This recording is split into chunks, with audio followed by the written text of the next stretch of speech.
Wilayah Sumatera bagian utara dilanda bencana banjir dan longsor hingga sepekan pasca bencana. Masih ada wilayah atau daerah yang terisolasi sehingga warganya belum menerima bantuan dari pemerintah. Sejumlah kepala daerah menyatakan tidak sanggup menangani dampak bencana banjir dan longsor yang melanda wilayah Sumatera ini. Beberapa kepala daerah meminta agar bencana banjir dan longsor di Sumatera Utara, Sumatera Barat, dan Aceh ditetapkan sebagai bencana nasional. Kalau di Kabupaten Nagan Raya Aceh, itu kita ada 5 orang yang sekarang masih hilang. 5 orang yang masih hilang. Dan ada 4 kecamatan yang terdampak. Yang paling parah 1 kecamatan lagi itu masih terisolir sekarang. Kecamatan Betung, Atu, Banggalang ya. Sudah 3 hari yang lalu menandatangani surat tidak sanggup dari segi anggaran menangani banjir ini, Bu. Saya sudah TKN, sudah tanda tangani. Jadi oleh karenanya mungkin sama juga dengan daerah-daerah lain di Aceh, dengan kondisi kami yang sangat terbatas, maka kami mohon uluran tangan dari pemerintah pusat maupun dari pemerintah Provinsi Aceh untuk segera membantu penanganan banjir ini, Bu, termasuk pasca banjir nantinya. Kalau menurut kami bermohon kepada Bapak Presiden supaya bencana besar ini dapat ditetapkan sebagai status bencana nasional. Itu memang benar barangkali apa yang disampaikan oleh Bapak dari BNPB, tapi khusus untuk Kabupaten Nagan Raya sampai saat ini itu belum ada bantuan dari pemerintah pusat yang kami terima, Pak. Jadi oleh karenanya saya kira dengan penetapan status bencana nasional ini, maka penanganan akan lebih cepat. Dan kami memang sudah kewalahan sekali dengan kemampuan daerah, sebagaimana tadi kita sudah menandatangani ketidakmampuan daerah. Untuk pemulihan tentu nanti akan kita lihat nanti ada perumahan ya, nanti ada perumahan, kemudian ada infrastruktur, kemudian juga ada areal pertanian, ya tentu ini butuh waktu yang cukup panjang. Nanti belum ini akan menjadi pembicaraan kita nanti, termasuk juga nanti dukungan anggaran, karena dengan efisiensi ya yang terjadi 2026 ya, nah tentu ini akan ada hambatan-hambatan tentunya. Itu bagaimana mendorong bencana ini bencana nasional. BNPB menjelaskan penetapan status bencana nasional dilakukan berjenjang. Bila sampai level pemerintah provinsi sudah tidak sanggup menangani bencana, baru akan dikaji penetapan status bencana nasional. Penetapan status bencana nasional itu adalah sebetulnya kita bicara tentang sumber daya. Ketika level pertama, level kabupaten kota sudah tidak mampu, mereka akan bicara dan dinaikkan ke level provinsi. Sekarang level provinsi sudah mengeluarkan tiga-tiganya SK tanggap darurat dan itu sudah dilakukan. Tetapi kalau memang provinsi sudah tidak mampu lagi, ini paling tidak di levelingnya, itu baru mereka melaporkan dan meminta untuk diberlakukan status nasional, bencana nasional. Tetapi sampai sekarang belum. Dan oleh karena itu kita menunggu, dan kalaupun sudah, itu masih dilakukan kajian. Karena kajian itu menyangkut kerusakan, menyangkut sumber daya yang masih ada atau tidak. BNPB mengakui dan menghargai banyak sekali desakan untuk penetapan status bencana nasional. Namun saat ini, pemerintah pusat juga sudah turun mendukung penanganan bencana banjir dan longsor di Sumatera bagian utara. Tim Liputan Kompas TV.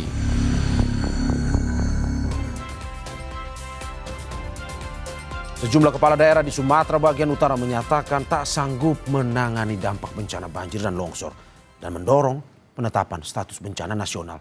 Akankah pemerintah pusat mengabulkan? Sepenting apa dampaknya dalam mempercepat proses penanganan bencana? Kita ulas bersama narasumber. Ada Gubernur Sumatera Barat Mahyeldi Ansarullah. Selamat pagi Pak Gubernur, Assalamualaikum. Waalaikumsalam warahmatullahi wabarakatuh. Selamat pagi. Terima kasih Pak Gubernur sudah bergabung di Dialog Sapa Indonesia Pagi, dan juga bersama kita Bupati Aceh Tengah Halili Yoga. Selamat pagi Pak Bupati, Assalamualaikum. Waalaikumsalam warahmatullahi wabarakatuh, Aceh Tengah. Dan juga Melva Harahap, Manajer Penanganan dan Pencegahan Bencana Ekologis Walhi. Selamat pagi Mbak Melva. Assalamualaikum Mbak. Terima kasih sudah bergabung Bapak Ibu di Dialog Sapa Indonesia Pagi pada hari ini. Saya ke Bapak Gubernur Sumatera Barat. Pak Gub, bagaimana Anda melihat update sampai saat ini di Sumatera Barat sendiri? Seperti apa? Apakah memang sampai saat ini dengan kondisi 9 hari ya Pak ya, proses evakuasi berjalan, terus juga bagaimana proses untuk masuk ke daerah terisolasi juga dilakukan? Apakah masih ada Pak di Gubernur di wilayah Sumatera Barat yang masih terisolasi sampai saat ini belum bisa dimasuki? Ya, ada memang beberapa daerah yang memang sangat-sangat di pinggir kota sekali, yang memang belum tersentuh. Di antaranya adalah di daerah pesisir selatan, kemudian juga di daerah Kabupaten Agam. Dan mudah-mudahan dari relawan yang kita kerahkan itu akan bisa masuki lokasi tersebut. Dan terutama sekali adalah dalam rangka untuk backup untuk permakanan untuk warga kita tersebut. Dan kemudian juga ada beberapa akses jembatan yang patah, kemudian juga tanah jalan yang longsor, terban, sehingga memang itu tidak bisa diakses. Walaupun demikian secara bertahap kita sudah koordinasi dengan kabupaten kota, kemudian juga balai, jalan, dan kemudian juga sungai yang lainnya. Dan kemudian didukung dengan Forkopimda, karena memang kita alhamdulillah dukungan dari Forkopimda luar biasa, dari Pangdam, dari Polda, dan semuanya bergerak. Dan sehingga kita sudah punya posko terpadu dalam rangka untuk menyikapi ini semuanya. Dan dalam secara bertahap kita akses yang belum terbangun itu bisa dilewati oleh sepeda motor, kemudian setelah itu nanti mobil pribadi, dan kemudian mobil besar. Itu secara bertahap yang akan kita laksanakan. Ya. Dan mudah-mudahan hari ini akan ada perkembangan lebih baik. Oke, Pak Gub, dari daerah-daerah yang Anda sebutkan tadi, ini praktis tidak bisa dilewati ya? Maksudnya untuk daerah terisolir ini, belum dapat bantuan sama sekali atau bagaimana? Sudah jelas kalau seandainya akses belum terbangun, karena memang masyarakat di Sumatera Barat ini, terutama sekali di kabupaten kota, ini kan tersebar dan mengelompok. Seperti Pasaman Barat itu di daerah pantai. Kemudian daerah pantai mungkin sungainya terputus. Kemudian jaraknya juga cukup jauh. Maka oleh sebab itu ini belum tercover secara maksimal. Dan demikian juga untuk akses jalan tentunya. Jadi karena ada kantong-kantong masalah seperti itu, maka inilah yang belum semuanya belum tercover. Tapi itu makanya informasi ini kita dapatkan, maka kita langsung kirim TNI, Polri, dan kemudian juga relawan-relawan untuk bisa mengakses ke lokasi. Oke, lantas bagaimana cara bertahan hidup masyarakat yang masih terisolir ini, Pak? Apalagi kalau misalkan mungkin saja bantuan belum masuk, belum dirasakan oleh mereka. Ya, tentu itu suatu permasalahan yang mereka hadapi pada saat ini. Dan juga ketersediaan tentang air ya, air bersih, air minum ini juga menjadi tantangan juga bagi kita. Termasuk di Kota Padang sendiri, itu ketersediaan air, itu suatu hal yang memang mesti kita segerakan. Itu makanya kita melibatkan banyak pihak untuk hal ini semuanya. Dan ketika ada informasi-informasi seperti itu, kan sekarang ini ada mungkin mereka punya akses informasi melalui media. Nah, kita langsung turunkan ke lokasi tersebut untuk bisa diakses, dan kemudian sehingga apa yang mereka perlukan bisa terbantu. Dan alhamdulillah juga bantuan ini juga diberikan juga melalui helikopter yang diterbangkan dari Kota Padang, dari BIM ke lokasi tersebut. Oke, saya ke Pak Bupati Aceh Tengah. Pak Bub, apakah ini permasalahan yang sama juga melihat seperti di Sumatera Barat ini? Bahwa di Aceh Tengah juga masih ada kecamatan dan juga desa yang sampai saat ini masih terisolir. Terima kasih. Selamat pagi untuk semua yang mendengarkan kami dari daerah dataran tinggi Gayo. Untuk Aceh Tengah ini memang sampai hari ini kemarin 87 desa terisolir yang belum tersentuh. Tapi hari ini bertambah, semalam ada longsor satu kecamatan, ini cukup parah, cukup berat, bertambah menjadi 104 desa yang belum. Ini Ada 104 desa yang terisolir sampai saat ini? Bertambah kemarin, yang sebelumnya 87, nah sekarang bertambah lagi.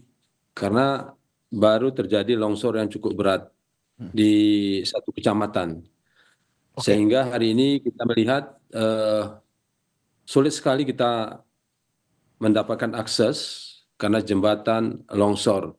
Dan alhamdulillah beberapa waktu yang lalu kemarin juga ada bantuan lewat pesawat, helikopter, ini membantu beberapa desa. Karena mereka sudah sampai hari ini ada sebagian memasak pisang untuk makanan sehari-hari. Dan itu disuarakan. Ada sebagian dapat jalan kaki, tapi itu dia tempuh 2 hari karena jauh sekali. Tapi itu medannya cukup berat. Dan ini yang membuat kita, daerah kita cukup berat. Yang kemudian daerah Aceh Tengah ini kan aksesnya putus semua, tidak ada hubungan lewat darat, tidak ada, hanya satu-satunya jalan udara. Yang selanjutnya listrik mati, kemudian Telkomsel juga mati, jadi semuanya lumpuh. Nah, sehingga kemarin juga terjadi juga aksi dari masyarakat ke kantor bupati, ribuan masyarakat hadir karena ada sebagian tidak ada beras lagi, BBM.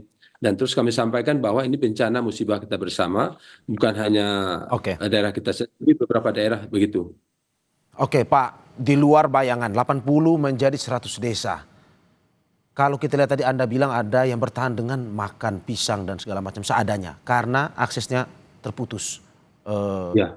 terisolir. Bagaimana cara bertahan hidup? Berapa lama prediksi Anda jika bantuan belum masuk lagi Pak sampai saat ini? Ini waktunya kita mau masukkan alat berat terbatas, BBM juga tidak ada lagi. Maka ini selain daripada kehadiran pemerintah pusat atau provinsi, ini kami tidak bisa memprediksi. Kenapa kami beberapa waktu yang lalu terus melayangkan ketidakmampuan daerah untuk menangani ini? Karena kami lihat potensi di daerah. Bahkan ada sebagian desa itu 95% rumahnya tidak ada lagi. Bahkan ada yang 80% seperti itu. Jadi kita mengharap memang Pak Presiden juga berat tugasnya. Oke. BPNPB juga berat. Tapi mungkin dengan keberadaan, dengan ketidakmampuan di beberapa daerah, ini kan menjadi atensi bahwa daerah ini perlu dibantu secara terus-menerus. Oke Pak Bub, daerah ini perlu dibantu secara terus-menerus. Apakah ini kita bukan saja Pak ya? Ini yang membuat Anda pada akhirnya meminta untuk ditetapkan sebagai bencana nasional. Ya, ini salah satu fakta di lapangan. Kalau ini ditangani oleh kabupaten, tentu ini tidak mungkin. Itu tidak mungkin terjadi. Mungkin provinsi juga tidak sanggup karena begitu besar. Menurut Anda provinsi juga tidak sanggup Pak? Kalau melihat potensi seperti ini, karena karena kita jalan ke ruas menuju daerah kita kan sulit sekali. Dan kalau ini tidak terbantu dalam waktu 4 hari ke depan, ini nggak tahu lagi masyarakat nanti mereka nanti apakah nanti dapat beras. Ya. Kalau gas kita tidak pikir lagi, BBM juga tidak pikir lagi, yang penting ada beras saja bisa makan sudah cukup. Oke. Nah, aksesnya. Ya. Pak Bub, apa yang Anda bayangkan? Apa yang Anda bayangkan jika pada akhirnya ini tidak ditetapkan sebagai bencana nasional, tapi masih berharap sumber dari pemerintah provinsi untuk menembus atau memberikan bantuan kepada mereka yang daerah terisolir? Apa yang Anda bayangkan? Saya membayangkan kan kalau masyarakat kita nanti tidak makan, terus mereka tidak ada obat-obatan, kesehatan, dan semua kebutuhan mereka tidak terpenuhi. Bukan saya saja yang membayangkan, mungkin Mas juga bisa membayangkan bahwa begitu berat. Ini rasa kemanusiaan kita. Tapi upaya ini kami melihat beberapa waktu yang lalu ini atensi dari pemerintah pusat cukup bagus untuk mengirimkan bantuan. Nah, kalau lewat udara kita akui memang ini kan terbatas seberapa banyak yang dapat dikirimkan ke daerah kita. Tetapi solusinya sudah mulai semakin hari ada. Tapi ini tidak totalitas, hanya sebagian. Dan alhamdulillah kemarin ada daerah yang terpencil yang desanya habis ada 4 desa, tapi kemarin dapat bantuan melalui helikopter dan itu bahagia sekali kami. Daerah kami bahagia dan mereka ucapkan terima kasih kepada Bapak Presiden yang telah membantu daerah ini. Ya. Tapi untuk hari ini yang terimbas. Masalahnya sekarang yang tidak terimbas juga bermasalah hari ini. Ya. Masyarakat yang tidak terimbas juga bermasalah karena tidak ada lagi stok bahan makanan. Dan ini mungkin ini yang harus segera dilakukan oleh baik pemerintah provinsi dan pusat. Oke Pak Bub. Saya ke Pak Gubernur Sumatera Barat. Pak Gub, apakah apa yang menjadi kendala dan juga situasi di Aceh Tengah ini juga Anda rasakan di Sumatera Barat?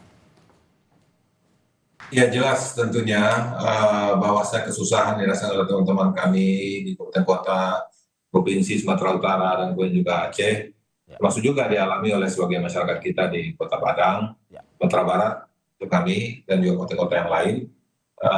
Tentu ini memang harus menjadi semangat kebersamaan kita apalagi dalam rangka untuk rehabilitasi nantinya. Untuk sekarang aja mungkin ada yang mengalami kesusahan.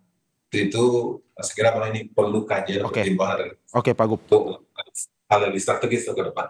Oke, Pak Gub, sama seperti Pak Bupati tadi, kita juga yang mau buka-bukaan juga di sini terkait dengan penanganan selama ini. Provinsi masih sanggupkah atau harus bencana nasional sebenarnya? Berbicara kita masalah kesanggupan, untuk masalah anggaran, kita Sumatera Barat juga sangat terbatas karena 2,6 triliun di tahun 2026 ini anggaran kita yang di efisiensi. Jelas kita nggak mampu untuk membangun infrastruktur, apalagi kerusakan kita ini tidak kurang daripada 4 triliun di Sumatera Barat. Kalau kita itu semuanya pertanian, kemudian juga meninggal, dan kemudian juga beberapa akses yang terputus, longsoran dan semuanya. Jadi kaitan infrastruktur saya kira ini memang sedang berat bagi kita, dan sehingga memang, dan termasuk juga kaitan dengan beberapa kebijakan-kebijakan dari masalah kehutanan. Ini kan juga perlu perencanaan secara lebih komprehensif untuk kedepannya. Karena memang ada kita lihat dari segi peraturan seperti ada mudahnya masyarakat pengguna hak atas tanah untuk bekerja sama dengan pihak ketiga tanpa seizin daripada kita di daerah, gitu kan. Nah, ini adalah yang sempat juga kita protes waktu itu ke kementerian, bahwa ini memang dipertimbangkan, dan ini kan salah satu penyebab tidak terkendalinya penggunaan dan lahan-lahan yang ada di daerah kita ini. Oke, saya ke Mbak Melva. Mbak Melva, bagaimana Anda melihat bahwa Provinsi Sumatera Barat untuk infrastruktur anggaran pun kesulitan, apalagi di Aceh Tengah yang tadi juga sudah bilang bahwa banyak terisolir. Perlukah sebenarnya bencana nasional saat ini juga? Mbak Melva, Anda bisa mendengar suara saya? Sepertinya ada permasalahan komunikasi. Saya kembali ke Gubernur Sumatera Barat, Pak Mahyildi. Pak Gub, hingga saat ini Anda tadi menyatakan bahwa secara anggaran tidak sanggup. Apakah ini bagian atau kata lain dari harus nasional yang ambil alih sebenarnya untuk termasuk anggaran ini? Ya, saya kira mau tidak mau harus ada dukungan dari pusat. Itu makanya saya sudah mengirim surat kepada Pak Presiden dan juga kepada kementerian untuk mengembalikan anggaran yang kemarin di efisiensi. Ya, kenapa? Karena itu saat sekarang sangat dibutuhkan, termasuk juga dalam tanggap darurat yang ada sekarang ini. Nah, dalam hal ini dukungan dari beberapa pusat sangat kita harapkan, dan termasuk juga adalah dalam hal perencanaan kawasan, ya, yang kita tidak tutup mata ya, bahwasanya di muara-muara sungai, dan kemudian juga kebetulan kita di danau Singkara yang kita lihat sekarang ini banyak potongan-potongan kayu dalam hal ini.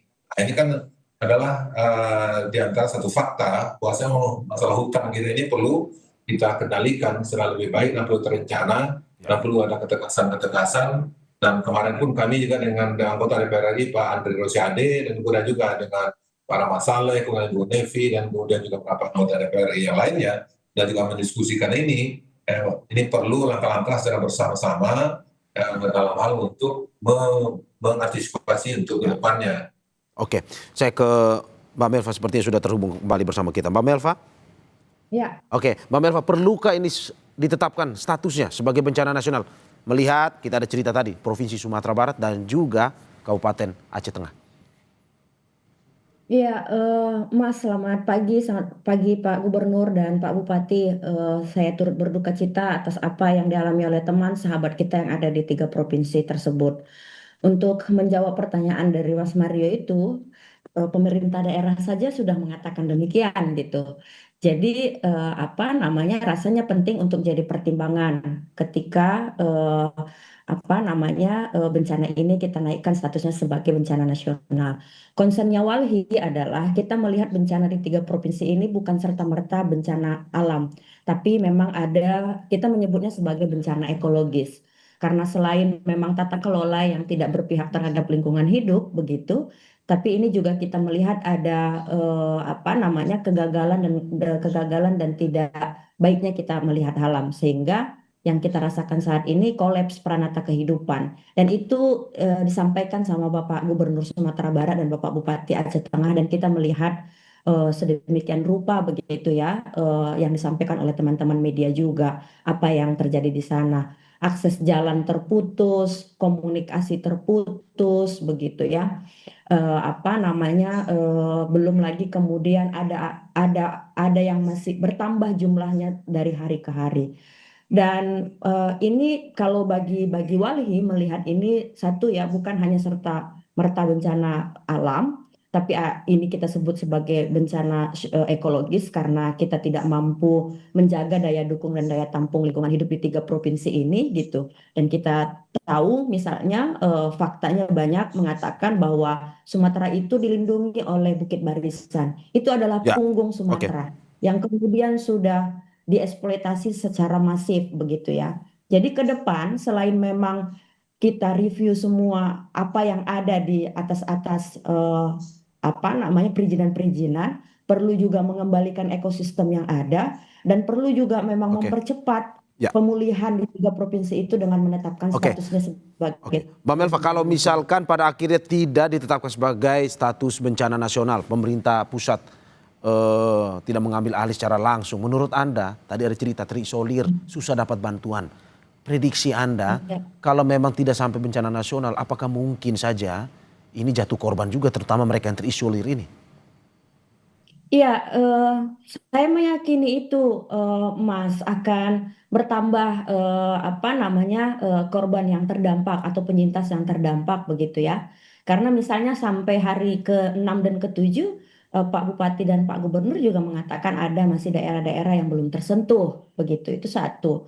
Dan di Undang-Undang 27 tahun 2000 apa Undang-Undang 24 tahun 2007 tentang kebencanaan, kan negara harus menjamin hak hidup dan hak dasarnya warga negaranya ketika terjadi bencana. Bahkan sebelum terjadi bencana harus dilindungi dari apa namanya, resiko-resiko apa yang terjadi ketika Ya, bencana. oke. Tapi fakta yang hari ini itu enggak terpenuhi secara hak dasar dan hak hidupnya. Jadi menurut kita ini nggak perlu lagi jadi perdebatan antara pemerintah daerah, pemerintah nasional, perlu memang mengambil sikap Oke, cepat. oke. Itu sebenarnya untuk melancarkan distribusi bantuan dulu, Mas. Kita fokus ke humanitariannya. Di luar perizinan-perizinan ada industri eksploitatif di atasnya ya.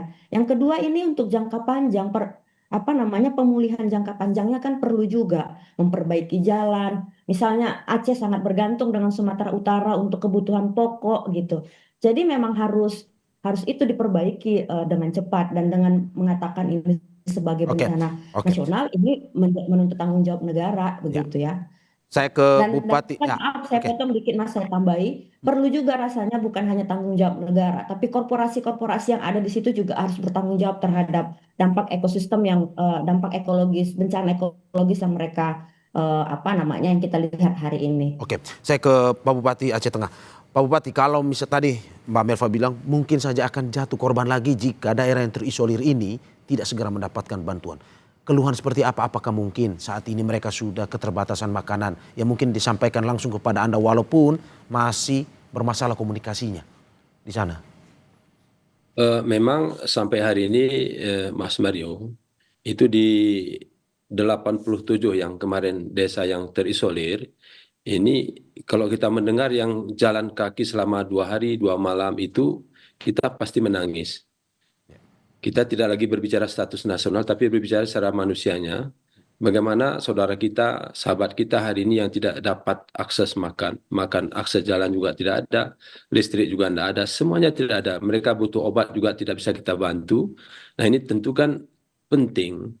Kita tidak lagi berbicara 100 nasional, provinsi, tapi inilah keadaan daerah masing-masing yang ketidakmampuannya, kita pasti menangis, kita pasti sedih. Karena ini kan butuh kebijakan yang objektif secara manusia. Tetapi kami terus berupaya secara kabupaten, tapi kebatas kemampuan kabupaten ini kan sangat terbatas. Dan hari ini kalau daerah ini tidak dibantu dengan pesawat udara ini tidak mungkin dapat kita bantu, sulit sekali tidak mungkin. Dan ini sudah setelah kami diskusi dengan Forkopimda dengan TNI Polri juga pakai sepeda motor juga tidak bisa ditembus. Nah begitulah keadaan hari ini. Ya. Ini sudah masuk hari ke-9, Ya. jadi mereka belum tersentuh. Ini tentu mereka menyampaikan yang hadir ada kemarin beberapa orang, yang sudah memakan pisang apa adanya, kemudian ubi-ubian. Dan ini kan salah satu bentuk bahwa kabupaten ini tidak mampu lagi, tidak mampu untuk melaksanakan ini Oke. secara kebijakan. Oke, Pak Bupati, Anda sepertinya sangat terpukul dengan kondisi seperti ini ya, bahwa masyarakat Anda terkena bencana seperti ini, berusaha ingin membantu tetapi ketidakberdayaan itu yang membuat pada akhirnya Anda meminta untuk ini bencana nasional. Seperti itu ya Pak? Ya, ini kan pertama kami juga jom seperti ini Starlink, hanya beberapa tempat saja. Kalau nanti bergeser 10 meter saja sudah kita tidak ada lagi jaringan. Itu untuk level bupati saja. Untuk bupati saja sulit sekali. Apalagi masyarakat yang lain. Maka ini salah satu bentuk bahwa masyarakat hari ini butuh sentuhan pemerintah pusat. Kemudian kalau kita bayangkan hari ini, kalau akses darat ini tidak bisa dilalui dalam beberapa hari, tentu semuanya kehabisan makan, kehabisan bahan pokok, kesehatan. Kita melaksanakan pelaksanaan kesehatan saja hari ini memang cukup terbatas, obatnya terbatas, bahkan ada masyarakat yang kita layani hanya sekedar tugas daripada dokter untuk dilayani masuk ke rumah sakit sudah, karena keterbatasan. Jadi oleh karena itu kita berharap bahwa semuanya sama. Nanti mungkin Pak Presiden sudah bijak dengan diskusi kita seperti sudah bijak dia. Kepala BNPB juga sudah bijak. Semua menteri, Pak AHY kemarin juga sudah hadir kemari dan beberapa kementerian sudah hadir. Mereka melihat fakta. Tentu mereka sudah menyampaikan, Pak Menteri ini, para menteri sudah menyampaikan ke Pak Presiden tentang fakta yang ada di lapangan. Satu lagi yang perlu kami sampaikan bahwa memang daerah kita ini kan daerah tujuan wisata.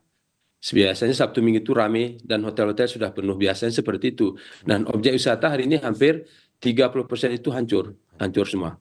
Totalitas itu hancur. Nah, tentu ini membuat rasa hati kita memang cukup tidak bisa lagi kita berbuat apa-apa selain daripada berusaha, berdoa terus, berupaya bahwa pemerintah pusat nanti hadir ke semua daerah, bukan hanya ke Aceh Tengah, ke semuanya, seperti itu. Iya. Saya ke Pak Gubernur Sumatera Barat.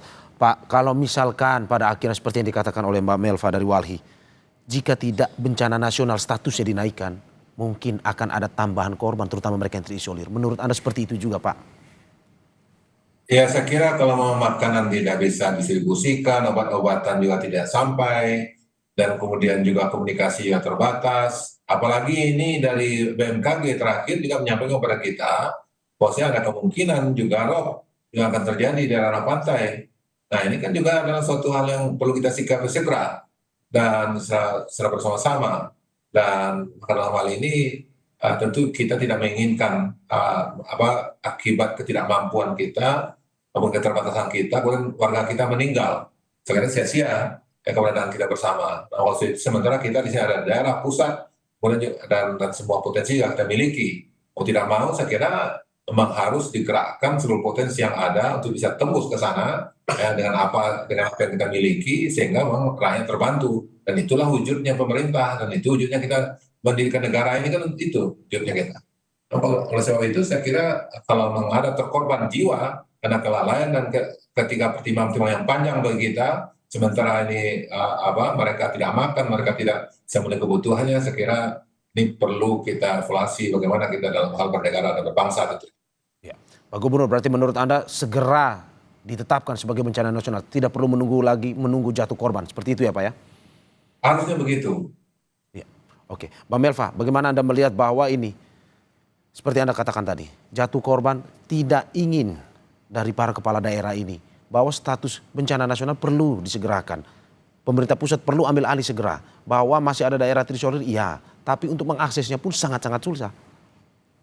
Ya, Mas Mario, Bapak Bupati dan Bapak Gubernur, mohon izin. Sebenarnya kan bencana kali ini juga harus kita sikapi sebagai keputusan politik begitu.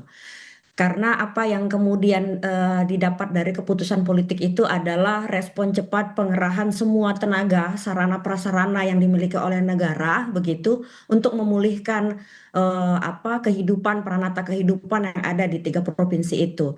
Jadi perlu rasanya untuk menjadi kekuatan bersama, konsentrasi bersama begitu ya untuk untuk merespon bencana, tanggap darurat apa segala macam.